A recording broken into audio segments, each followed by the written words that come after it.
Assalamualaikum warahmatullahi wabarakatuh. Alhamdulillahi rabbil alamin. Wassalatu wassalamu ala nabiyyina Muhammadin wa ala alihi washabbihi ajma'in. Allahumma la sahla illa ma ja'altahu sahla wa anta taj'alul hazna idza syi'ta sahla. Sahabat yang dirahmati Allah, alangkah baiknya di bulan yang mulia ini, di bulan kelahiran kekasih dan junjungan kita Rasulullah SAW ini, maka kita membahas sedikit tentang bagaimana mulianya Rasulullah SAW di dalam Al-Quran. Hingga kalau kita memahami ini, insya Allah otomatis akan menambah kecintaan kita kepada kekasih kita ini, kepada Rasulullah SAW, dan insya Allah juga akan menambah kemuliaan beliau di pandangan mata kita, dan juga akan memudahkan kita untuk mengikuti beliau dan mengamalkan segala macam sunnah dan apa yang beliau perintahkan kepada kita semua. Nah, sahabat yang dirahmati Allah, ada banyak sekali kemuliaan Rasulullah SAW dalam Al-Quran. Dan yang akan kita bahas pada kali ini adalah bagaimana kemudian kita meningkatkan kecintaan kita kepada Rasulullah SAW saat kita membaca Al-Quran. Cara yang pertama adalah yang harus kita sadari, yang harus kita pahami, bahwa tidak ada cerita yang paling banyak dalam Al-Quran itu yang melebihi ceritanya Rasulullah SAW. Cerita yang paling dominan, yang paling banyak diceritakan dalam Al-Quran adalah cerita kekasih kita ini, Rasul Sallallahu Alaihi Wasallam. Bukan cerita Nabi Musa ataupun cerita Nabi yang lainnya. Karena kita tahu bersama Al-Quran ini memang diturunkan untuk kita, untuk umatnya Rasulullah SAW. Dan cerita dalam Al-Quran atau sebab-sebab turunnya Al-Quran itu ya terkait dengan apa yang terjadi pada masa Rasulullah SAW. Asbabun nuzul ayat dalam Al-Quran yang gak jauh-jauh dari apa yang terjadi pada masa Rasulullah SAW. Maka tentunya cerita yang paling banyak dalam Al-Quran itu ya adalah cerita beliau dan sahabatnya. Cerita Nabi Musa dengan Bani Israel itu jauh kalah dengan cerita tentang Rasulullah SAW dan sahabat. Memang Nabi yang paling banyak diceritakan dalam Al-Quran yang kedua memang Nabi Musa. Dan umat yang paling banyak diceritakan yang kedua dalam Al-Quran adalah Bani Israel.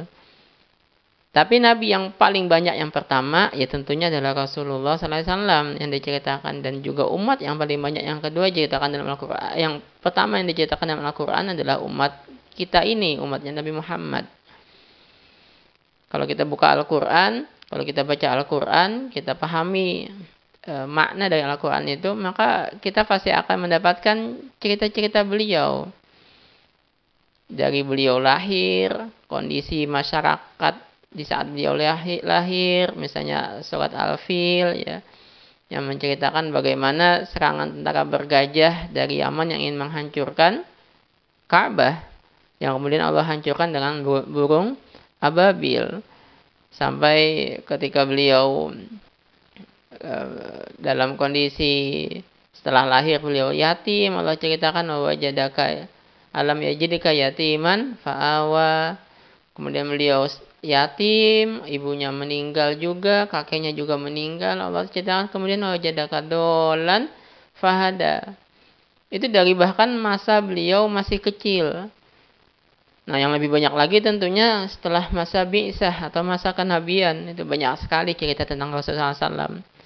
Dari awal diturunkannya Al-Quran, surat Al-Alaq misalnya, yang menceritakan bagaimana jahiliyahnya masyarakat di saat itu, hingga Allah menyuruh mereka untuk memperhatikan tanda-tanda kekuasaan Allah, membaca dengan menyebut nama Allah. Dan setiap apa yang dialami oleh Rasulullah SAW dan sahabat, selalu aja ada ayat yang menyertainya. Bagaimana Rasulullah SAW disakiti misalnya nanti di masa fase Mekah itu, kemudian Allah menyuruh beliau bersabar, mempelajari bagaimana kesabaran para nabi dan rasul, yang kemudian Allah turunkan cerita tentang nabi dan rasul. Ketika Rasulullah SAW yang pertama adalah mendakwahkan atau mengajak keluarganya, Allah turunkan wa anzir ashiratakal aqrabin wa akhfid janahaka liman ittaba'aka minal mu'minin. Saat Rasulullah SAW berdakwah terang-terangan pertama kali, Allah perintahkan fasda bima tu'mar wa'rid anil musyrikin. Surat Al-Hijr ayat terakhir itu.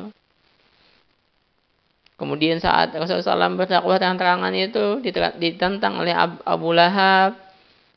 Allah turunkan surat Al-Lahab, tabat yada abi lahabi wa tab. Jadi begitu banyak fragmen-fragmen kehidupan Rasulullah SAW yang Allah ceritakan dalam Al-Quran. Sampai ketika Rasulullah SAW Isra Mi'raj, Allah ceritakan surat An-Najm dan surat Bani Israil ayat yang pertama. Rasulullah SAW hijrah juga Allah ceritakan dalam surat At-Taubah ayat 40. Illa tansuruhu faqad nasarahullah idh akhrajahu alladziina kafaru yasnain. Ketika Rasulullah SAW sampai di Madinah, Allah ceritakan bagaimana Rasulullah SAW membangun masjid, la masjidun ussisa 'ala taqwa min awwali yaumin ahaqqu an taquma fi. Sampai ketika Rasulullah SAW menghadapi perang Badar, apalagi itu paling banyak sekali cerita tentang perang Badar. Surat Al-Anfal misalnya bisa kita temukan cerita perang Badar kubro. Kemudian perang Uhud, surat Ali Imran itu banyak sekali cerita tentang perang Uhud. Kemudian Badar kubro juga bisa Badar sugro kemudian kita bisa temukan juga dalam surat Ali Imran ayat 169. Jadi hampir setiap fragmen kehidupan Rasulullah SAW ada ceritanya dalam Al-Quran. Maka kalau kita baca Al-Quran, kita pelajari itu Al-Quran, insya Allah akan menambah kecintaan kita kepada kekasih kita ini, kepada Rasulullah SAW. Kalau orang baca Al-Quran tapi nggak cinta Nabi, kalau orang baca Al-Quran tidak menambah kecintaannya kepada Nabi, maka itu orang baca Al-Quran cuma sekedar di tenggorokannya saja. Kalau orang paham dengan kandungan Al-Quran, pasti akan mencintai Rasulullah SAW dengan sepenuh hatinya. Dengan segenap jiwa raganya dia pasti akan mencintai Rasulullah SAW. Sampai perang Khaybar juga. Perang Ahzab, Allah ceritakan dalam surat Al-Ahzab itu banyak sekali cerita. Bahkan sampai rumah tangga Rasulullah SAW sendiri Allah ceritakan dalam surat At-Tahrim. Sampai satu surat itu semuanya tentang bagaimana huru-hara rumah tangga Rasulullah SAW. Di surat Al-Ahzab ayat 28 juga Allah ceritakan apa yang terjadi dalam rumah tangga Rasulullah SAW. Rumah tangga beliau saja Allah ceritakan. Maka kalau kita baca Quran, ya seperti membaca atau mempelajari cerita Rasulullah SAW. Maka insya Allah kalau ahli Al-Quran juga akan menjadi ahli sirah. Kalau kita memahami Al-Quran, pasti akan juga sangat paham dengan bagaimana kehidupan Rasulullah SAW. Tapi memang cerita Rasulullah SAW dalam Al-Quran itu yang nggak runut. Karena Al-Quran itu bukan kitab sirah, bukan kitab yang hanya memperdalam tentang bagaimana kehidupan Rasulullah SAW. Bukan itu, ini adalah kitab suci. Pedoman hidup kita. Maka ceritanya itu memang penggalan memang ceritanya. Tapi kita baca Al-Baqarah, kita akan ketemu. Ali Imran, kita akan ketemu. Kita baca An-Nisa, kita akan ketemu terus bagaimana cerita Rasulullah SAW. Ini yang pertama, sahabat. Yang paling banyak diceritakan, yang paling dominan diceritakan dalam Al-Quran adalah Rasulullah SAW dan sahabatnya. Nah yang kedua, Nabi yang paling banyak dipuji dalam Al-Quran, ya adalah Rasulullah SAW. Nabi yang lain juga Allah puji. Nabi yang lain juga Allah sanjung. Allah katakan misalnya Ibrahim, innahu kana siddiqan nabiyya. Sungguh dia adalah seorang siddiq, seorang yang sangat benar, yang sangat jujur, dan seorang nabi. Innahu kana awwab. Allah memuji Nabi Ayub dengan awwab juga, orang yang selalu kembali kepada Allah. Innahu kana macam-macam pujian Allah kepada nabi-nabi yang lain ini banyak sekali. Pujian-pujian Allah. Inna Ibrahim ala awwahun halim. Pujian Allah kepada Nabi Ibrahim banyak sekali. Nah, tapi Nabi yang paling banyak dipuji, yang paling banyak disanjung dalam Al-Quran, yang tidak lain adalah kekasih kita ini. Sampai Allah mengatakan beliau dalam surat Al-Qalam ayat 4 itu, wa innaka la'ala khuluqin azim. Dan sungguh engkau benar-benar di atas akhlak yang paling agung. Kepribadianmu adalah kepribadian yang paling agung. Yang sampai Allah katakan wa ma yantiqu 'anil hawa in huwa illa wahyu yuha, dan tidaklah dia berbicara berdasarkan hawa nafsunya, tapi dia berbicara berdasarkan wahyu yang Allah wahyukan kepadanya. Bagaimana kesabaran beliau, Allah puji sekali bagaimana kesabaran Rasulullah SAW menghadapi umatnya. Fasbir kama sabara ulul azmi minar rusul, bersabarlah engkau sebagaimana bersabarnya para ulul azmi dari para nabi dan rasul. Yang paling banyak dipuji beliau sallallahu alaihi wasallam. Yang paling banyak disanjung bagaimana karakter beliau diceritakan sebegitu indahnya, sebegitu bagusnya. Allah sampaikan misalnya surat Ali Imran 159. Fabima rahmatim minallahi lintalahum. Maka disebabkan rahmat dari Allah lah engkau bisa berlemah lembut dengan mereka. Jadi lemah lembutnya Rasulullah SAW itu sampai Allah puji, Allah sanjung, saking lemah lembutnya. Saking indahnya kelemah lembutan beliau, yang sampai kita dapatkan cerita bagaimana beliau menyuapi seorang Yahudi yang buta, yang bahkan memaki-maki beliau, tapi disuapi dengan sangat lembutnya. Bagaimana dusur yang menyerang beliau. Dusur yang menyerang beliau menghunuskan pedangnya di leher beliau, kemudian bertanya, siapa yang bisa menolongmu wahai Muhammad? Allah, katanya sallallahu alaihi wasallam kan. Ini setelah perang Bani Mustalik ya. Jatuh pedang dusur tuh, kemudian Rasulullah SAW mengambil pedang itu, kemudian menghunuskannya ke dusur. Siapa sekarang yang menolongmu wahai dusur? Tidak ada kecuali engkau bermurah hati kepada aku, katanya.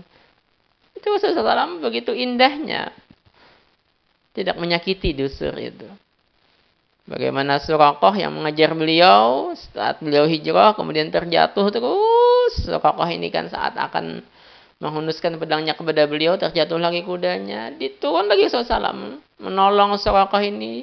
Jalan lagi Rasulullah SAW, dikejar lagi, ditolong lagi. Jatuh lagi Suraqah ini, ditolong lagi oleh beliau sampai 3 kali seperti itu.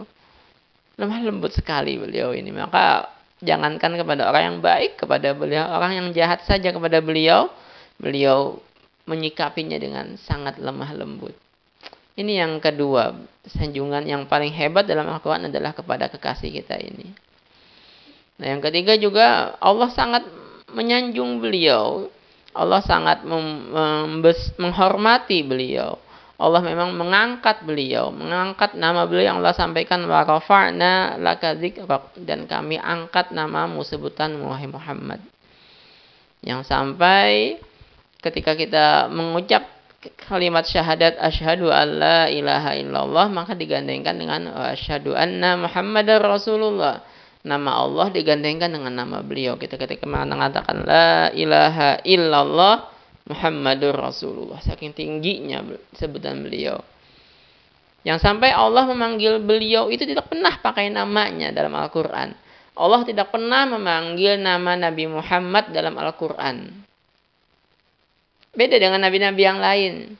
Allah panggil Musa dengan ya Musa, ya Ibrahim, ya Yahya, ya Zakaria, ya Daud. Dipanggil dengan nama-namanya nabi-nabi yang lain. Ya Adam uskun an.